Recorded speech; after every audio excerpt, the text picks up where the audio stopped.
Olá! Nessa nossa congresso de hoje, a gente vai desvendar uma ferramenta do nosso sistema jurídico que é, ao mesmo tempo, super poderosa e bem complexa, o recurso especial, ou para encurtar, o RESP. E olha, ele existe por um motivo muito, mas muito específico, que mexe com a vida de todo mundo. Para a gente começar, vamos pensar juntos nessa pergunta aqui. Como é que pode uma única lei federal que vale para o país inteiro ser entendida de um jeito no Rio Grande do Sul e de um jeito completamente diferente lá no Amazonas? Pois é, essa confusão, essa insegurança é exatamente o problema que o recurso especial nasceu para resolver. Ok, vamos lá. É fundamental entender que nem todo recurso é a mesma coisa. Pensa assim, os recursos ordinários, como uma apelação comum, eles voltam a discutir os fatos, a história daquele caso em específico. Já os excepcionais, e é aqui que o RESP mora, têm uma missão, digamos, muito maior. O foco deles não é saber quem ganhou a disputa, mas sim cuidar da saúde do nosso sistema de leis, sabe? Garantir que a lei seja a mesma para todos, em todo lugar. É uma mudança de perspectiva total.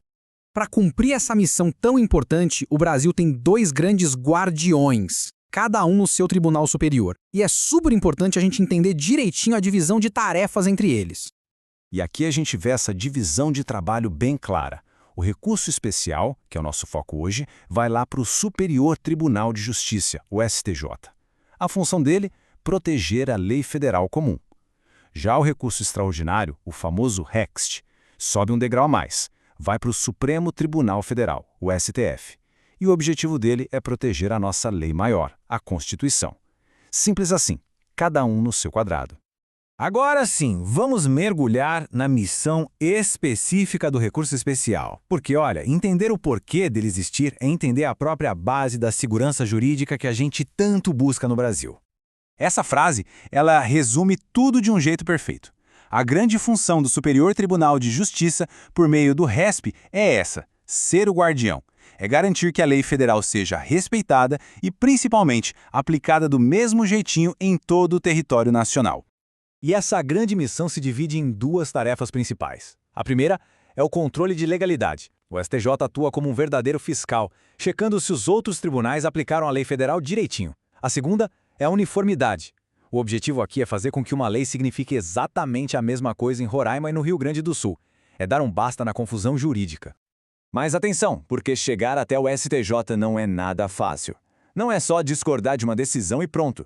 A porta de entrada é bem estreita e exige que a pessoa cumpra requisitos muito específicos. Isso leva a gente para um conceito que é chave: fundamentação vinculada. Tenta imaginar que você tem uma fechadura muito específica. Numa apelação normal, você pode tentar várias chaves, argumentar sobre várias coisas. Mas no RESP não. Existem só 3 chaves que a Constituição permite usar. Se o seu caso não se encaixar perfeitamente em uma delas, a porta do STJ simplesmente não abre. E quais são essas chaves, essas hipóteses? São só 3, estão lá no artigo 105 da Constituição. A primeira é quando um tribunal basicamente ignora uma lei federal ou aplica ela de um jeito errado. A segunda é quando uma decisão valida, por exemplo, um decreto de uma prefeitura que vai contra uma lei federal. E a terceira, que é muito comum, acontece quando um tribunal interpreta a lei de um jeito e outro tribunal interpreta a mesma lei de outro jeito completamente diferente. Essa terceira hipótese tem um nome famoso: dissídio jurisprudencial. E aqui tem um detalhe importante. Não basta só falar lá, olha, esse tribunal decidiu X e aquele outro decidiu Y. É preciso fazer o que a gente chama de cotejo analítico. É quase como colocar as duas decisões lado a lado com uma lupa e provar que, apesar dos casos serem praticamente idênticos, as interpretações da lei foram opostas. É um trabalho de precisão, quase cirúrgico. E se as coisas já não eram simples, saiba que, recentemente, apareceu um obstáculo novo e bem poderoso para conseguir levar um recurso especial adiante. Pois é, até 2022 bastava se encaixar numa daquelas 3 hipóteses que a gente viu. Mas aí veio a Emenda Constitucional 125 e criou o chamado filtro da relevância, que colocou mais uma camada de complexidade em todo esse processo. Mas o que quer dizer relevância nesse contexto? Significa o seguinte: além de provar o erro na aplicação da lei, agora é preciso convencer o STJ de que aquela discussão jurídica vai além do interesse individual daquele caso. A questão tem que ser importante para a sociedade, para a economia, para o desenvolvimento do próprio direito. A lei, para mostrar que essa decisão é séria, estabeleceu um quórum alto. Para um recurso ser barrado por falta de relevância, precisa do voto de 2/3 dos ministros do órgão que estiver julgando lá no STJ. Isso mostra o peso dessa nova avaliação. Mas, felizmente, a lei já entendeu que alguns assuntos são tão importantes que a relevância deles é automática, é presumida. Nesses casos, não precisa provar nada. Isso vale, por exemplo, para ações penais, casos de improbidade administrativa e, um ponto super importante, quando um tribunal de segunda instância decide contra uma posição que já está consolidada no próprio STJ. Então tá, depois de tudo isso, qual é a grande lição? O que a gente realmente precisa guardar sobre o recurso especial? O ponto mais importante de todos, sem dúvida, é este aqui. O STJ não é uma terceira instância. Entrar com um recurso especial não é ter uma terceira chance de discutir os fatos do caso, de reanalisar provas, de ouvir testemunhas de novo. Nada disso.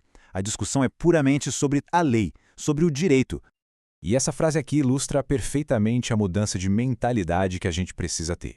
O papel dos nossos tribunais superiores não é corrigir a injustiça de cada caso individual.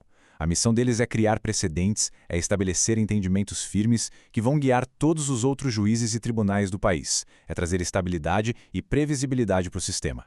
E a gente termina com uma reflexão. Esse novo filtro da relevância, que ainda está sendo detalhado, é uma faca de 2 gumes, né? Será que ele vai ser uma ferramenta para agilizar a justiça, fazendo o STJ focar no que realmente importa para a sociedade? Ou será que vai acabar se tornando mais uma barreira de acesso? O modo como o STJ vai aplicar essa nova regra, sem dúvida, vai definir o futuro do acesso à justiça no Brasil.